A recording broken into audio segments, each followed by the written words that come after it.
Hey there YouTube, how you doing today? I'm Jack and this is Raw Tropical Living and thanks for joining me. Hope you're all doing well out there. Had a lovely weekend. It was a beautiful weekend here. Perfect weather all weekend. Spent most of the days out in the park, worked out both days, spent a lot of hours just sitting out in the park, walking out in the park. And we're paying for it today. It's overcast. Actually, we're going to be overcast with rain, chances of thunder showers for the next 3 days. So, oh well, can't have a bright sunny day every day. But anyhow, today I want to talk about eating for taste versus eating for nutrition on a raw food diet.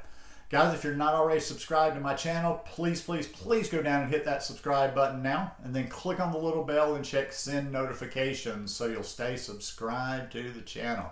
Ooh, I've been eating good this weekend. I can't even remember to tell you everything good I've eaten. I've been on a mango feast today, this morning. I haven't done them with any of those mangoes yet, so I made some banana mango ice cream. Had the frozen bananas, I had fresh sliced mango, and I blended in the fresh sliced mango with the banana. Then I chopped up some mango on top.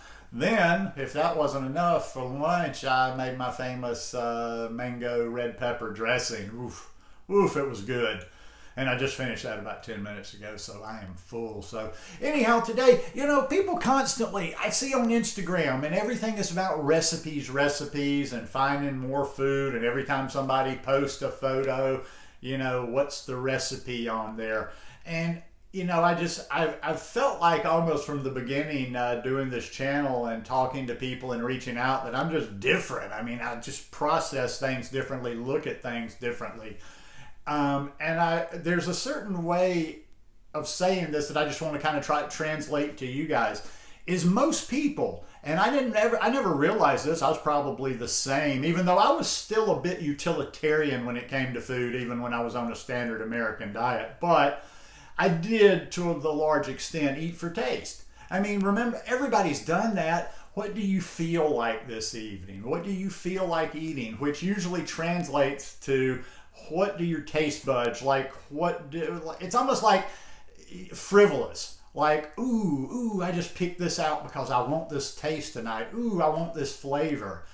I don't do that. I eat for nutrition. I eat for my nutritional needs. Now, also too, let me make this very clear, and I'll come back to this in a little bit when I say taste versus nutrition. Now, that by no means you can't have both.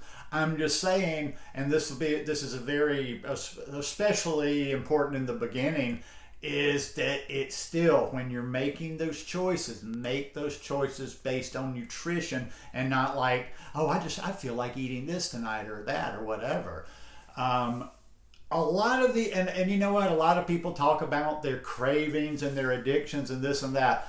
The only way you're going to get to this point where I'm at, where you get to where you just eat by your nutritional needs, is to detox your body a little bit. I hate using the word detox because it's way played out in the raw food community, and I don't use it like a lot of people do. But we are constantly detoxing, and our taste buds. Nobody ever addresses that. As your taste buds will detox on this. What does that mean? It means that you don't need all that shit that you used to keep in your kitchen. It means that you don't have to put 37 different ingredients on a food to make it tasty, because your taste buds have been corrupted. A lot of the times the things I'm eating or the things people see me eating, they're not all that excited about because they don't understand, or they say, oh, I could never do that. I'm like, well, if you'd approached me back in 2010, 2011, when I'm sitting drunk in a bar with a rib hanging out of my mouth, I might would have said the same thing too. And I probably couldn't at that time. If you'd have given me the food at that time that I was eating now I was a big fruit eater. I'm not going to lie to you. I did like a lot of fruit, and maybe for a day or two I could, but no, eventually it wouldn't have satisfied me. It would have been too plain. I would have needed other food to stimulate myself with. But once you kind of go, you go through it and you detox those taste buds. And here's the only thing. It's not a big secret. Everybody just, like I say, it's always about this, well, I have these cravings. Cravings addiction. How many times can you say those words? Okay, whatever. What are you going to do about it? let me simplify it as much as I can. And I actually was answering a question about this earlier today, dealing with cravings. The only way you're going to get over cravings, the only way you're ever going to get over a food addiction is to not put that substance into your body. Relate to it. How many people out there, how many of you have tried to quit cigarettes in the past? Ever tried to quit cigarettes before? Ever tried to quit a particular sugar, whatever? As soon as you put these, look, you go 2 weeks without smoking a cigarette. You're feeling good. You know what you think? You think, well, okay, I can have a cigarette. I'll have one cigarette. Boom, no harm, no foul. It gets that nicotine, it gets all that stuff, reintroduces it into your body, and you almost start back over at ground zero, because it feeds that addiction, it feeds those cravings, it just makes you want it more, and you kind of get rid of that 2 weeks that you were not putting that into your body. So the longer you go without putting these things that you're craving or addicted to into your body, they will go away. Went away for me, it went away for friends of mine, it goes away for everybody. You just got to be patient with that.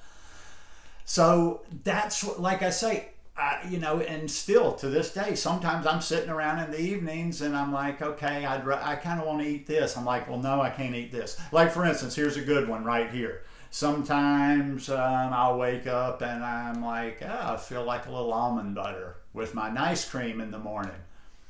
I never put more than 2 tablespoons. A lot of times I just put 1 tablespoon, but I've used my fat. I've used a good bit of fat in the morning.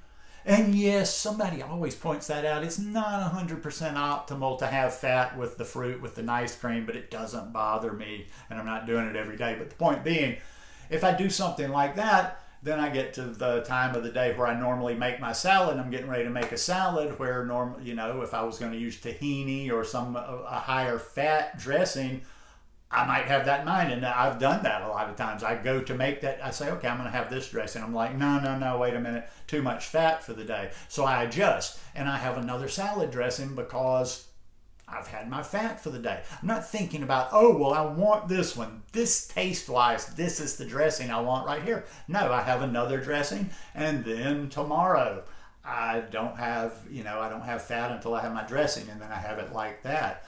So eat for those nutritional needs. Like I say, it comes, why do I have that damn smoothie every day? Because I can pack so many of the things nutrition-wise that I like to get into my body. The typical green smoothie, I pack that thing with kale. Okay, all right, it's the base of the fruit. I pack it with the kale. What else did I put in there? I put my black stripe molasses in there. Yeah, I could just take a spoon of it. The taste doesn't bother me, but I get that. And then if I haven't had a salad for the day, I put my sprouts in there. So that green smoothie, it's a delivery system.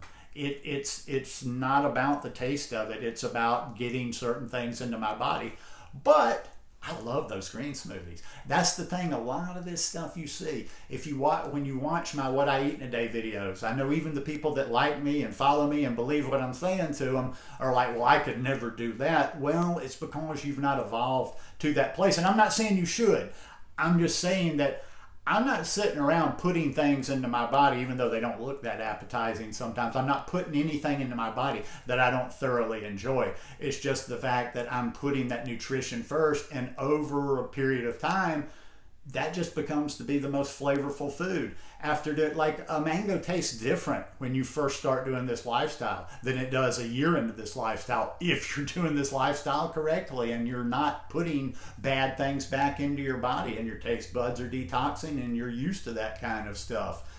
Like I say, every day I'm just trying to something, I forgot what I was talking about in a discussion the other day, and I said, listen, you're just constantly moving along, something else. Oh, I know what it was. Somebody asked me if I felt a big difference by adding lentil sprouts into my diet, and I'm like, I thought about it for a minute. I'm like, no, not really, because at this point, I don't think there's anything I'm going to do after this much time that's going to make this major, like electricity starts shooting through me. But I do feel more solid with each piece of thing that I take in, each new thing I learn, each new thing I incorporate into my daily. I do feel a little bit more solid. I know I'm getting more protein. I know I'm getting all the advantages of those sprouts. So like I say, it's little by little things like that. And like I say, I go through this. It's not a checklist. I don't have it written down or have like an exact, okay, I need to get this much, this much, this much of this, and this. But I am kind of running down this checklist during the day. Am I getting the greens that I want to get in? Am I getting my sprouts? Am I getting all these different things that I put in my smoothies and salads, even just little stuff like the black strap for that extra boost? Am I getting enough calcium? You know, all these little things that have this and this mineral, that mineral. And I'm going through, you know, recently, if you've seen, I've been kind of shaking it up a little bit since the warm weather this spring hit with my salads. The salad I just had every day now, I'm keeping this stuff in the fridge. I've gone from, you know, just having lettuce and sprouts to every day it's lettuce, chopped broccoli, chopped purple cabbage, chopped carrot for that biodiversity of the gut biome. That's something, you know, recently I've just really gotten fired up on again. And I'll finish with this. Instead of your taste buds, work on strengthening your immune system. The best way I can tell you to proceed on this lifestyle is just focus, put everything you can, learn about it, what helps it, what does what, on strengthening your immune system, on making your gut biome, microbiome stronger, more diverse. And yeah, but once again, I don't want you to leave here thinking it's either or. You know, if I eat for nutrition, it's going to be boring. And there's so many recipes out there, but stop. I just don't put so much of your time into constantly looking for a recipe. I mean, if you're doing this lifestyle, we talk about you know, this is an expensive lifestyle or it's not expensive lifestyle. Come on, you can buy 1 or 2 books. Just get the recipes out of the way. Get yourself 10 recipes that you like for salad dressings, for whatever. 10, maybe 15. Buy 2 or 3 books and you're done. And then you can hone in and figure out how to focus on the nutrition, but make that nutrition as tasty as possible. But without a doubt, it's always going to be the nutrition that I focus on. Not the taste and not the raw, not the putting, I'll actually finish with that, not putting everything above everything else just to stay raw. There's so many people out there that are fully raw that are not healthy, not in my opinion, not in my eyes. So as I always say, and we'll finish with this promise for this one, put that health above the raw. Focus on the health and eat as much raw as you can, eat as much raw as you want, but don't eat raw to the detriment of your health. Anyhow, I'm just rambling at this point. Hope you guys enjoyed this one today. If you like it, please give me a thumbs up, and I'll see you in a couple of days. Peace.